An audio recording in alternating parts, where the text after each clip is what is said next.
Uh, yes. So today we have seen architecture in the last session of MapReduce. So we'll get a better idea uh, along the way we start writing the programs. But anyway, we still brush up ourselves what happened so far. Then we're gonna go and see a simple use case to understand what are mappers and reducers. And then when we're going to go ahead and implement a basic Java program before we go ahead and implement the same idea in MapReduce.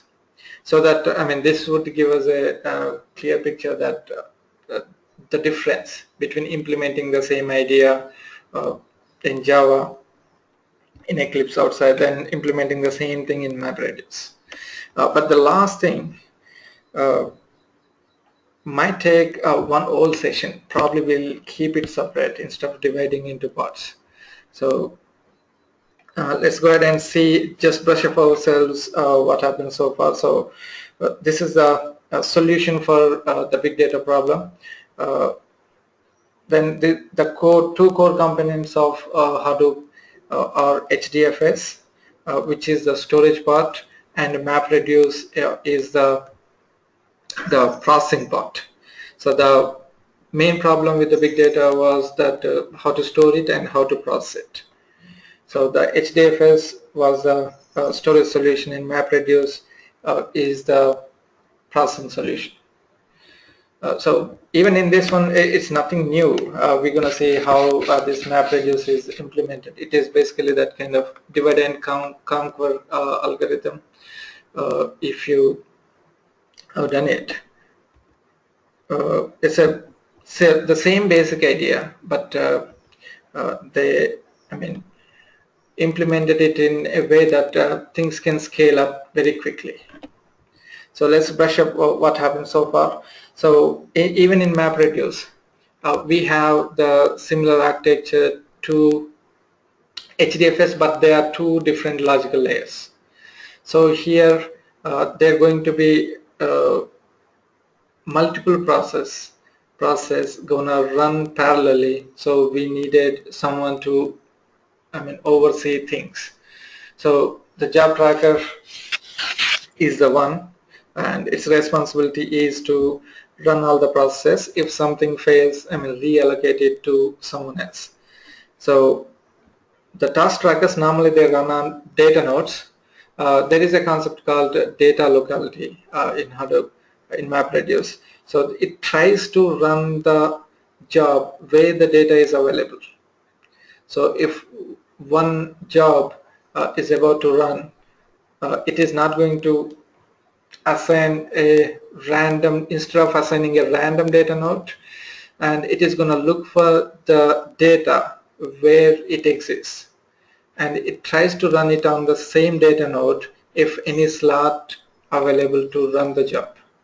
So the task tracker is would be running on data node, and there would be worker process under the task tracker. So it oversees those worker process. Job tracker oversees all the task trackers.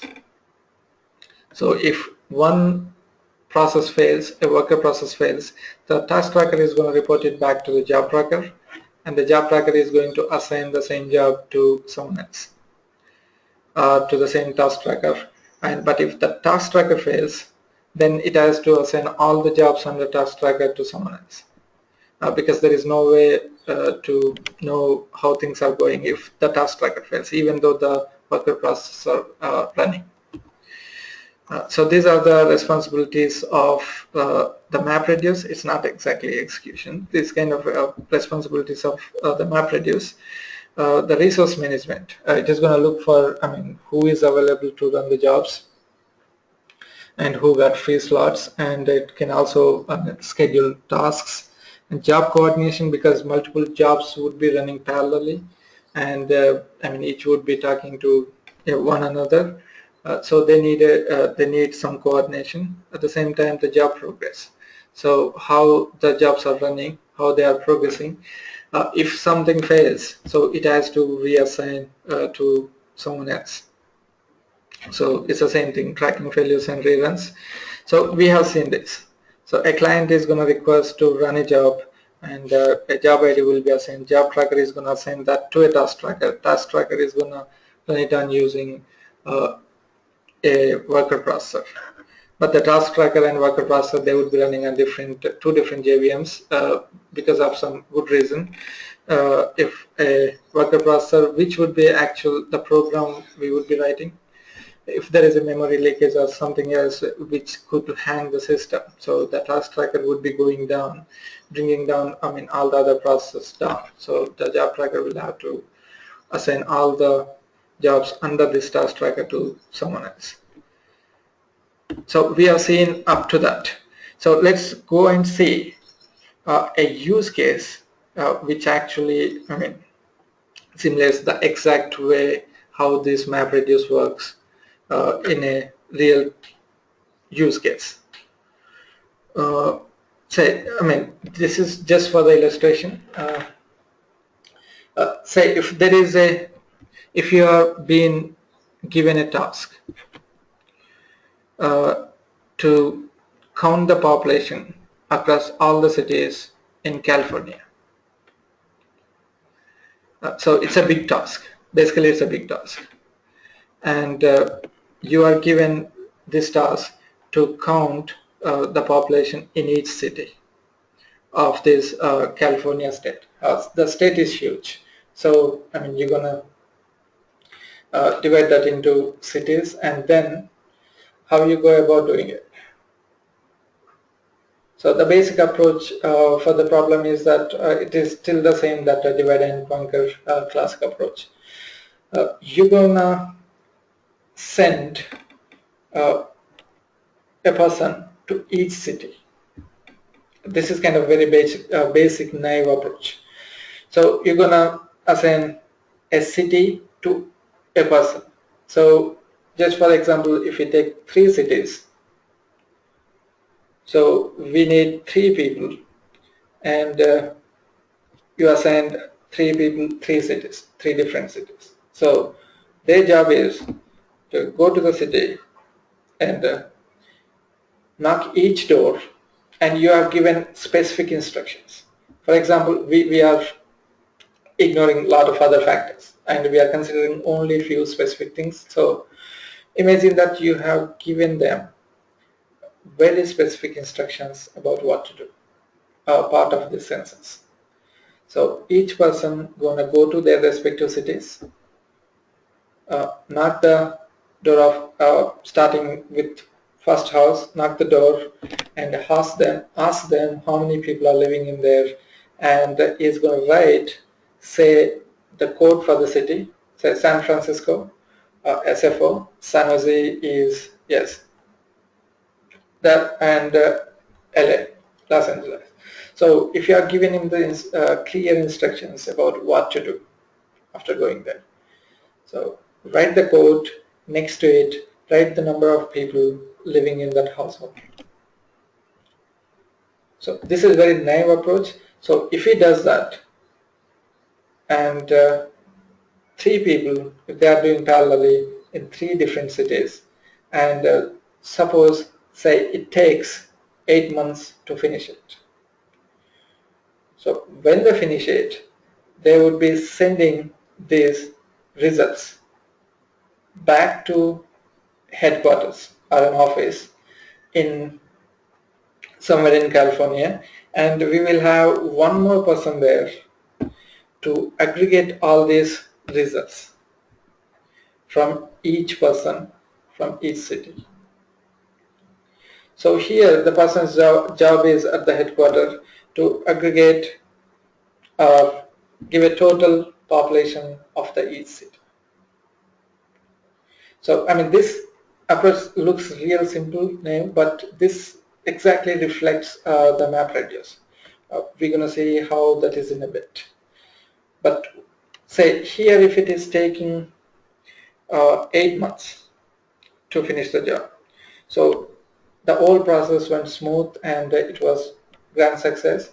So you've been called even the next year to do the same thing because they are very satisfied. But this time they wanted this to be done in 4 months. So what you're going to do? So the first time it took 8 months, and the next time if they wanted this to be done in 4 months. So the one approach is we can take is double the number. So we double the number of people we would be sending to these cities. So it's a very simple technique that you double the number and the time would be halved. And this time you would be taking results from 2 people from each city. And even at the headquarters, you don't want to, because this time you doubled it, and next time even double, and this too many people you would be sending, too many people to every city. So if you are still keeping only one person at headquarters, there would be a bottleneck in the process. So even if they could, finish it off in few days, the person, if you are keeping a single person at the office, it would be taking under 4 months or even 8 months. So to remove the bottleneck, you are assigning 2 people at office, to do the calculations. So this time also you successfully did finish this in 4 months. So even this is a very naive approach, but we just have a model to do this job. So if they ask us to finish it in 2 months, we know what to do because we have a model. So this is exactly called the MapReduce. Here, the first part, where we are dividing the whole state into cities or even the cities into parts, are called input splits. These are called kind of logical boundaries for our convenience, and the people who are doing the actual work, doing the counting, are they're kind of following the specific, carrying out the specific instructions they've been given by us, are called mappers. And the result they are producing would be normally here would be in the key value pairs. So here key is SFO and the value is 5. So in most of the data sets, normally the mappers output would be in the form of a key value pair.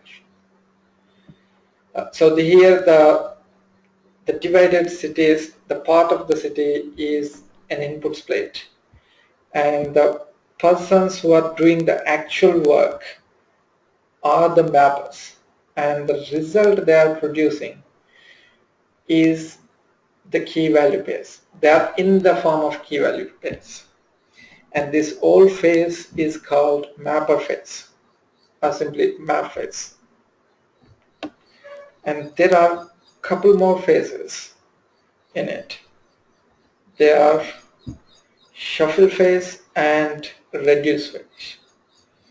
So the reduce phase even we used earlier. So these 2 people, whatever they're doing, aggregating, is called, and producing the results. So the calculations and producing the result is called a reduce phase.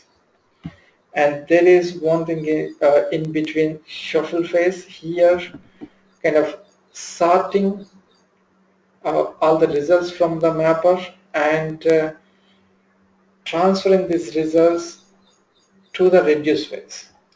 We need a phase to transfer the outputs of mappers and give them as input to the reducer. We need something in between. So that is called shuffle phase. So this is the map phase where the old data set here is California state, and that is divided into input splits into not exactly the cities, but it could be many more parts of the cities. But here for the illustration we are only taking 2 splits of every city. So the cities themselves as splits, but they are divided into more parts, more areas covered by each person. And this parts of the cities are input splits. So the California state is the data set, and parts of the cities are input splits, and the people who are carrying out the job or specific instructions they've been given are called mappers, and the results they are producing called key value base.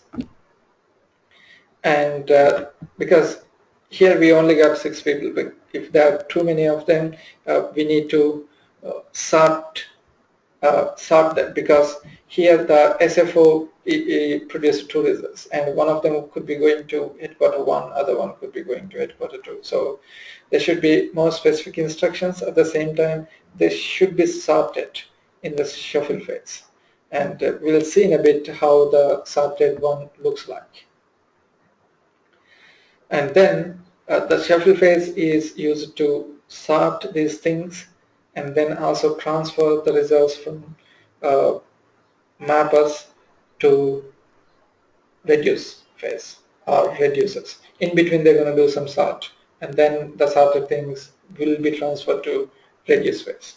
And at the reduce phase, the aggregation is done and the results are produced. They are written into files. So the files would be the final output. And normally this MapReduce programs, we always start with a word count program. This is more like Hello World, but this is more than Hello World. It has got more than Hello World because every other program would fall into the same template. So you take the file, one big file, you split that into input splits, and you write the mapper logic. Here the mappers are, as we were saying, so these are the guys who are going to carry out the specific instructions given to them. So the specific instructions are the program we're going to write. So the mapper is a program we're going to write, and even we can call these guys also carrying out a specific instructions given to them, a separate set of specific instructions, because they're going to do a different job. So we're going to write the specific instructions in mapper and reducer. There would be 2 separate classes we would be writing. And so we will see, before we see actually that how the word count program works. So let's summarize these things. So what is a MapReduce? MapReduce is not a programming language. So it's a programming model for processing large data sets. As we were talking about here, so we successfully carried out the job, and now we know what to do if we've been asked to do the same job next year.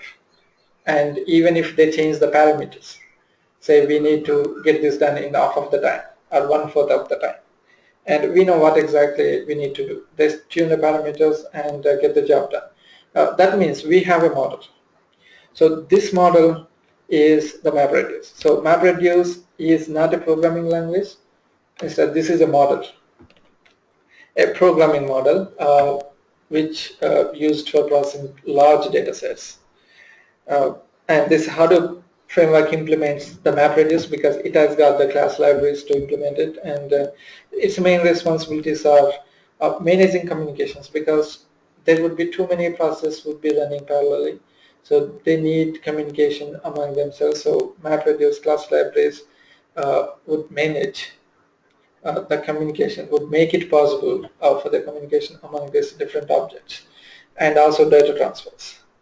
The data transfers and also parallel execution among distributed environments. Distributed environments means, and it is over the network. So it makes it possible to achieve all these things. So we're going to still write it in Java. So if you already know Java, so you can straight away start writing it, but once you understand the model, it makes it a lot easier because you already know the language. So this is how it was done. Take the file in the program. That input splits are done by file input format class.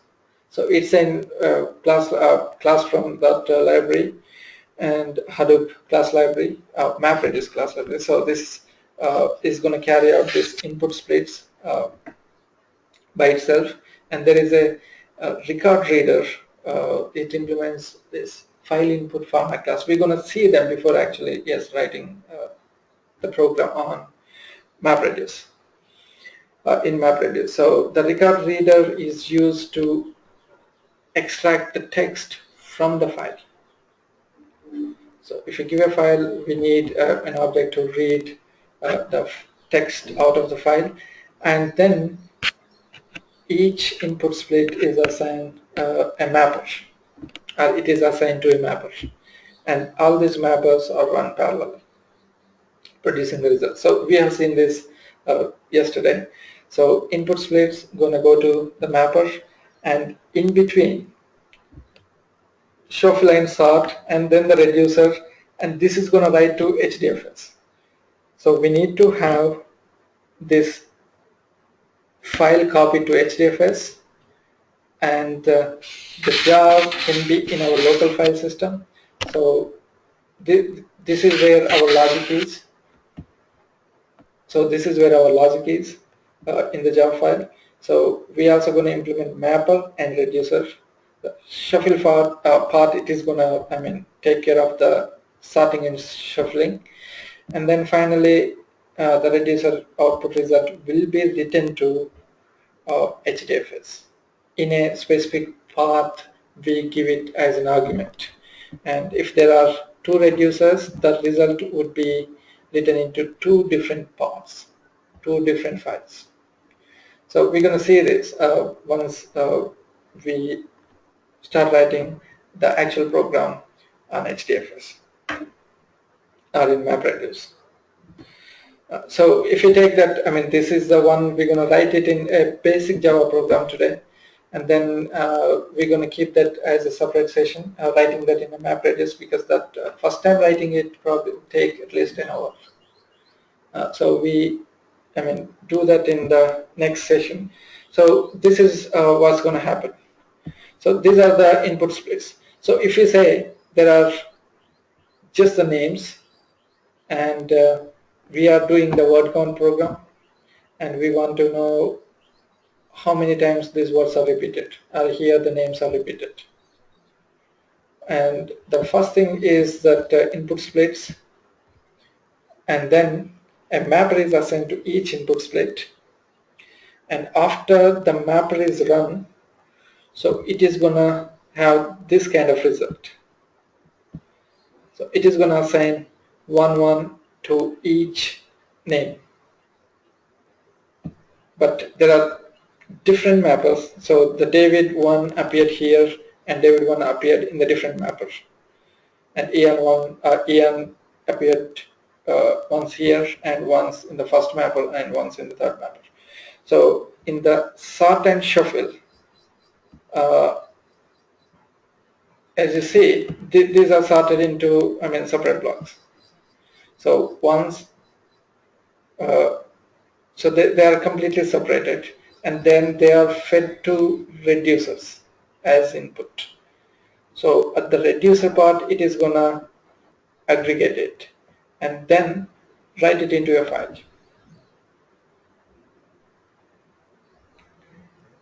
So actual logic is simple, but the way we implement is it's a new approach, so that's why it looks little strange. But we're going to implement that today in normal Java program. Then go back and do it the same thing in the MapReduce way uh, in the next session. So if you get this idea, so let's go back and implement the same idea in a simple Java program. Let's come out of this.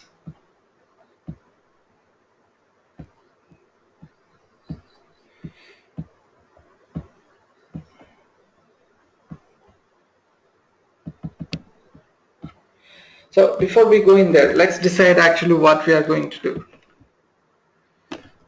Let me open Notepad.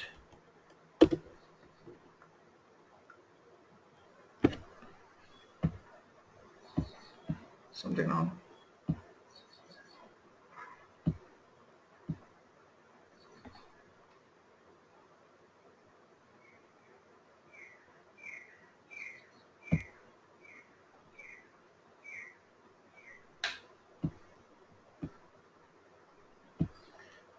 actually it got open. Right. So let's decide what we're going to do.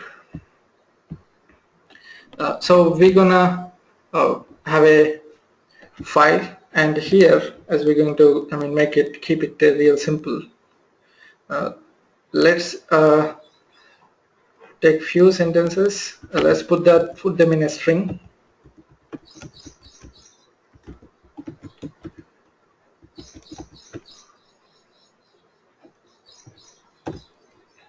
and I don't know whether it is. It's going to differentiate between uppercase and lowercase.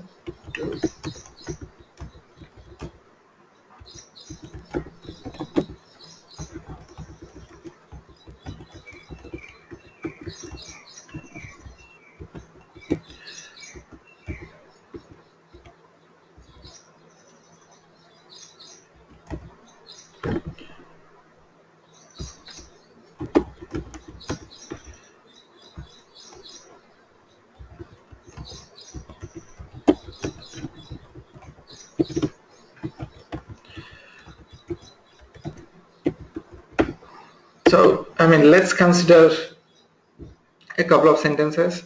So what we are trying to do here is go through each word, and when we come across the first word, what it's going to do is it is going to count it.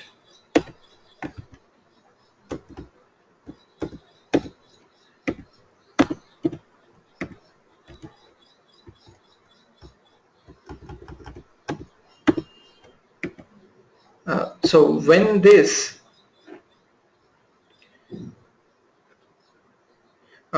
encounters the Hadoop again, what it's going to do? It comes Hadoop again, gets to this Hadoop again. Here it's not going to write 1. Instead, what we're going to do is go back here and increase this number. So we are looking at something similar in output. We are trying to get a similar output.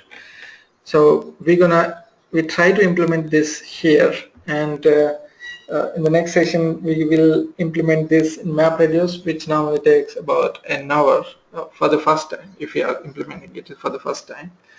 So, but I felt if we do it in the ways we already know, and then do it in this new way, we can have the comparison and get a better picture of how that is being done. So let me create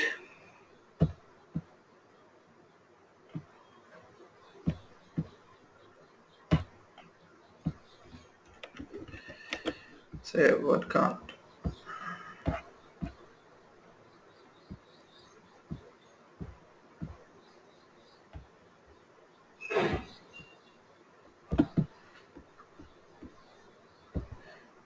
Let me add a class.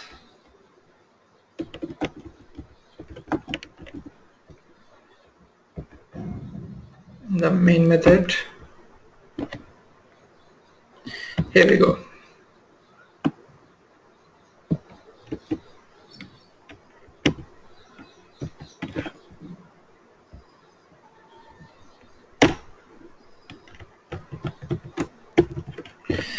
So yes, what we are trying to do it here.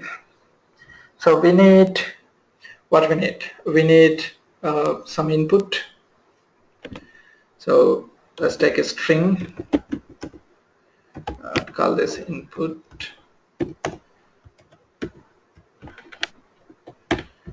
So let's copy the same thing.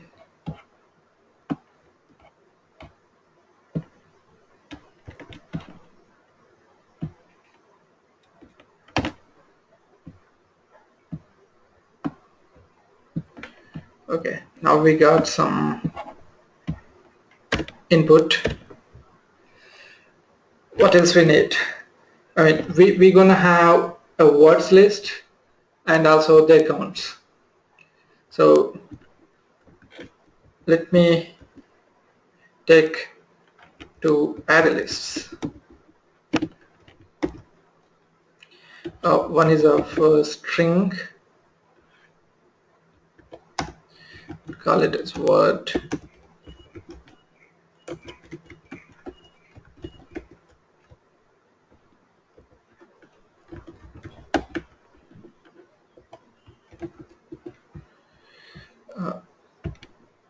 Let me import this list, java.utilist.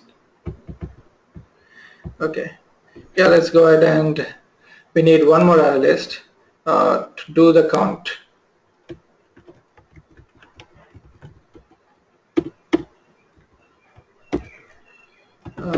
This one is of type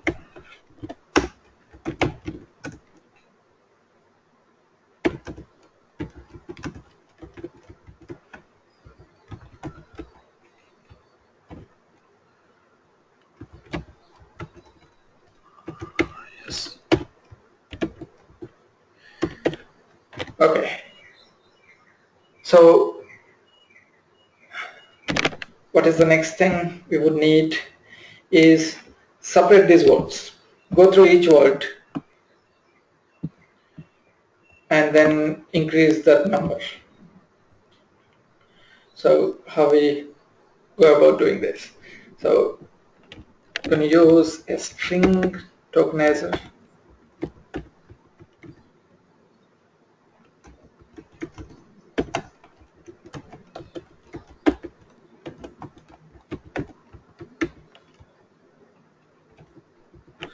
So basically we're going to split the whole string using a delimiter here, the space.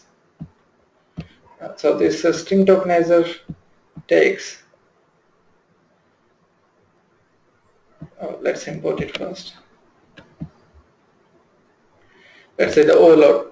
So there are three overloads, so we're going to use, all we need is to divide this using the delimiter space.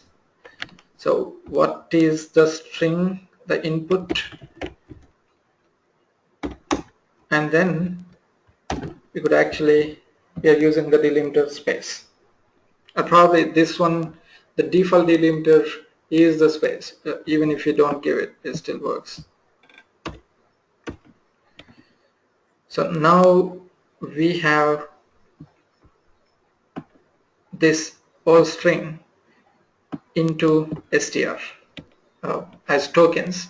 So we need to, we're going to run a loop to get the tokens out. So we need to run the loop until, so I'm going to use a while loop and run it until it has tokens. So the string tokenizer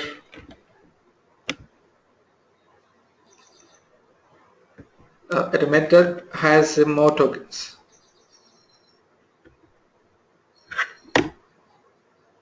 We got it, yes.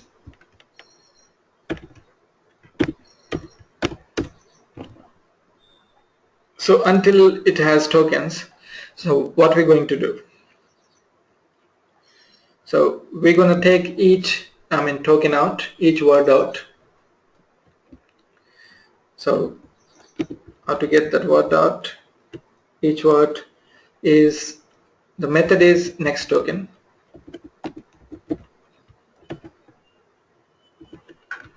and put that in a string.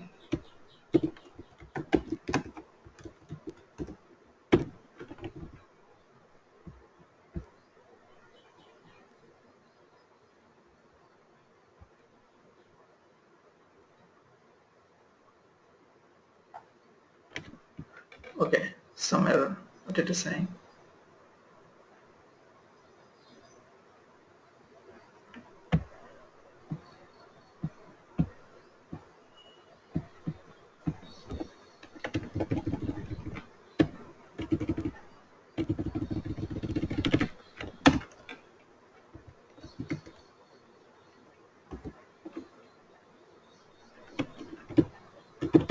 So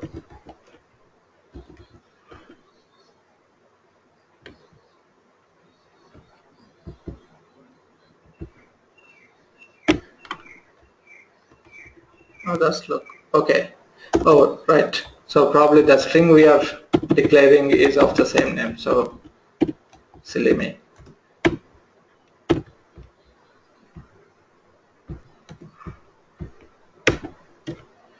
Right. So we have this each word into a token now, and then what we're gonna do? Let's go back here and see.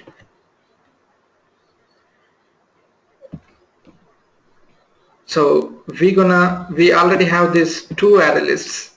One is to hold words, and one is to hold the numbers.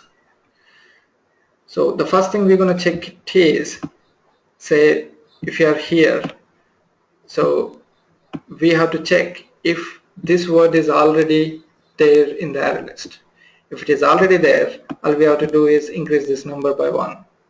If it is not there, we're gonna add this to the array list, and in the corresponding index position in the other array list, we're gonna add 1, just 1.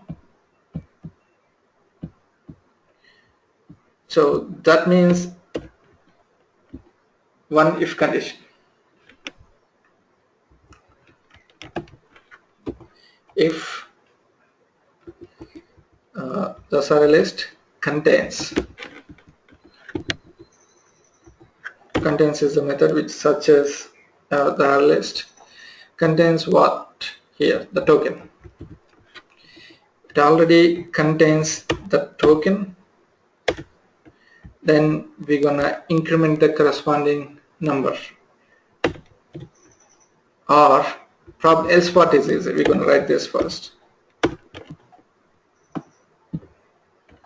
Else part is, so what we have to do in else part. So the word, we're gonna add this. If it is not already there, we're gonna add this to the array list. Add token.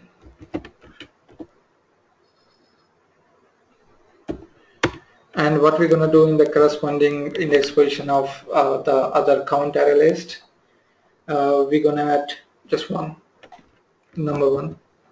Sorry, it is count. That add 1. This part is simple. So here we are checking if it already contains. So what if it already contains? Because these are two different array lists. And what we need to do, so say here we came across Hadoop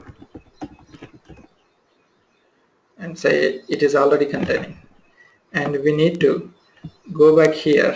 Say if it is already 1, we need to go back here and increase 1, but we are in two separate array lists. So we're going to go back to here and get the index position of this element, and use the same index element on this count array list and increase. Let's go ahead and do this. So how to get this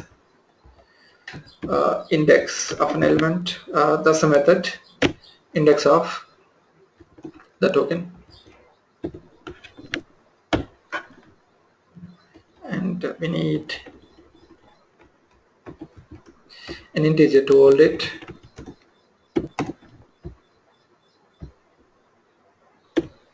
And we're going to use the same index to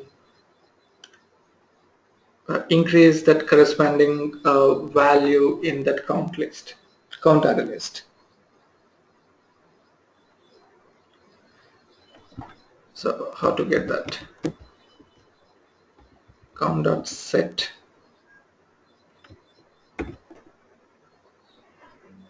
So we can set using this. So index is the index. I mean, we have used the same name.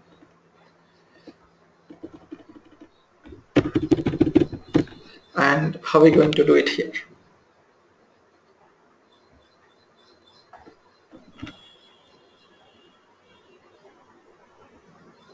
So we need to get the indexes. Count.get. So we're going to use the index to get the element, and that would get us the element, and what we are doing here is add one to it.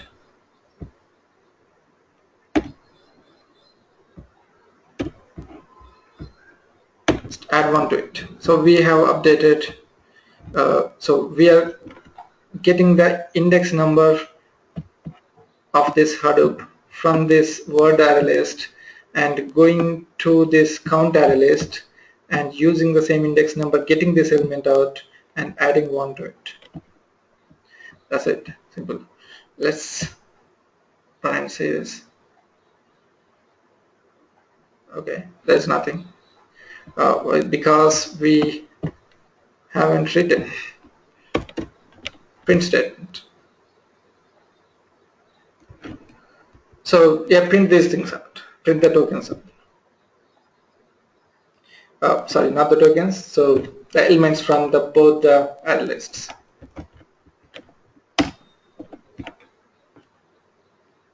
But are we going to print that straight away because we are working on array list? So we need a loop.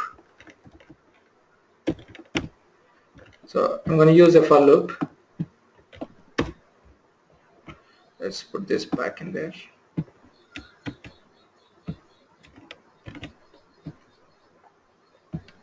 So for loop, I equals to 0, I is less than, here what? We can use word or count because both of them would be of the same length. Size is the method, and then you're going to increment it. So now we're going to print the word first. So to get it, it was the get method of I. Let's give some space and then the count. That's it. That's I.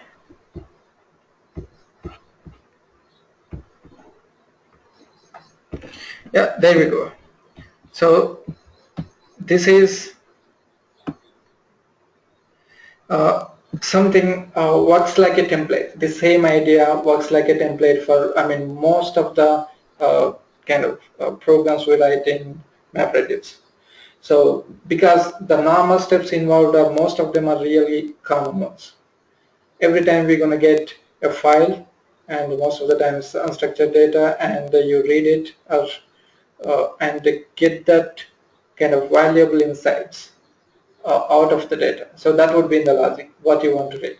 And then apply the logic and then do some aggregation, then write that back into HDFS. So some of the common steps are involved. That's the reason why. So this word count program works like a template for almost every other program and subsequent programs we're going to write. But this one is, I mean, normally how we write this one. In normal way. So I mean, seeing this, implementing the same, we're gonna take the same idea and implement it in MapReduce in our next session, because that takes at least an hour. So any questions so far?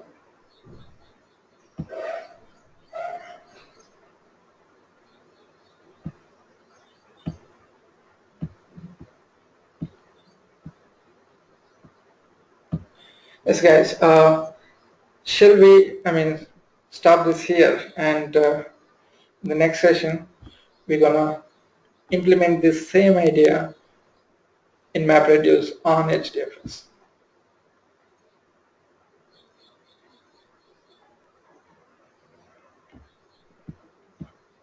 Where do we, so how do we, this MapReduce and HDFS systems gets integrated? Those two things are kind of integrated, the both of them. But this, the program we're going to write, we could be writing right here on my Windows, or in the VMware there is also one Eclipse. We could be writing there, but it won't make any difference because we're gonna get the jar file and then take the copy of the jar file to the HDFS. That's why we are trying that copy and move commands in on HDFS. We're going to take the jar file there and paste it in that Linux. The jar file can be in the local file system on Linux, but it should be on Linux. But that input data and output data would be on HDFS. And we're going to see, I mean, there are a few more commands, new commands, HDFS commands we're going to see to run the job. And we're also going to see the progress, how the job is running. But what I wanted was to implement the idea first here, the way normally we do it, and then go and do in the new approach, new way, so that we'll have a better picture of what we are doing and how it is working. That makes sense. Okay. Could you just go to the MapReduce architecture, that slide once? Yeah, sure. Where was that? Is this one? So Hadoop will take care of Shuffling. MapReduce is a Java program, and Hadoop provides you the platform to do all these operations, right? That's correct. That's correct. I mean, what we're gonna do? Wrote this in a simple Java program and we executed at once. But when we take the same idea, try to implement this on Hadoop, it is implemented in different phases. And the map, what we're going to write and what other things this Hadoop is going to do is the splitting Hadoop is going to do. The mapper class we're going to write. So we're going to create a mapper class and we're going to write the logic. The shuffling the Hadoop is going to do. The reduce part we're going to do it. And we're going to still write it, but the last part it is going to write it. I mean, it is going to help us write that onto HDFS. So at the moment, try looking at only these two things, the mapping and reducing. So in our Java project, we will be having literally one mapper class, one reducer class. So we're going to divide, the same logic into two parts and implement it there. As I said, this is like a hello world program, and this is to understand how it works. At the same time, this works as a template. So once we get a better picture of how this is implemented there, the same word count, then you can confidently start writing divide the logic into these two things, mapper and reducer. But it's same Java program. Hello? Do you write this at the server level or each node level? Here, the trick is, so the difference we're going to see anyway, but each node level, because server won't run the job, each node level. And the difference, between that MapReduce job and this one is, say, if we executed it, it executed once. But if we go there in MapReduce, if we execute it, say here, 3 mappers are there. That means if you are writing the same logic which reflects the MapReduce, so in a way that we implement it on MapReduce, the same program will be run 3 times parallelly.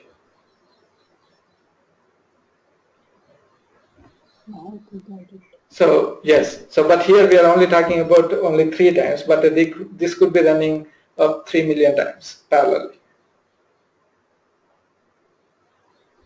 So a petabyte of data set is divided into blocks, say 3 million blocks, input splits, and on 3 million input splits, this same logic will be run as it is running just once here, but 3 million times parallelly on different nodes. That makes sense. In context of Java, I'm talking like in Java, usually for all the web programs, we have the container.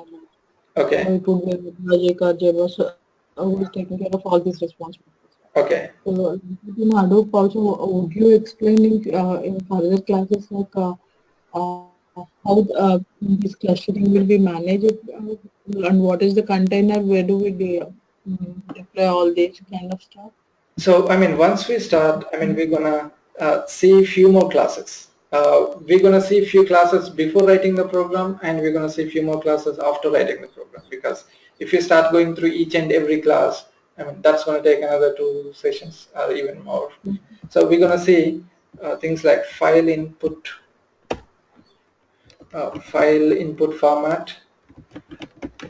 This is kind of responsible for dividing that input splits and extracting the text. And there is also a context class which is used to that pass the data among different processes or different objects and write that into an output. Because mapper is a separate process, reducer is a separate process, and the mapper's output should be picked up by the reducer. So there are, I mean, a few classes working in between. So we're going to go through, I mean, a few of those classes. Okay.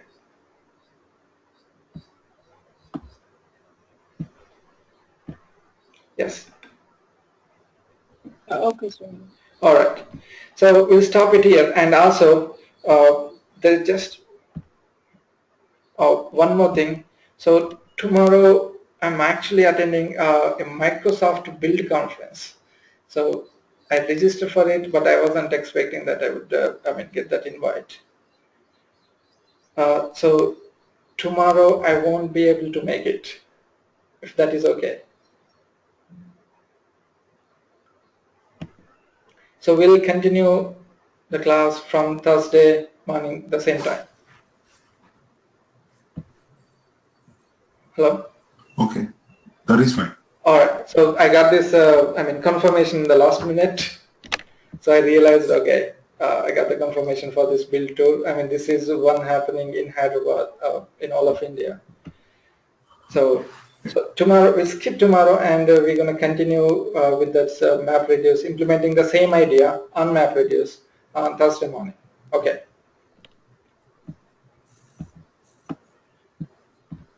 Okay, Srinivas, meanwhile, if you would like us to go through some materials or any All requirements. right. I wasn't finding much time. So probably by end of today, I'll make sure I'll be sending some, at least a few PDFs.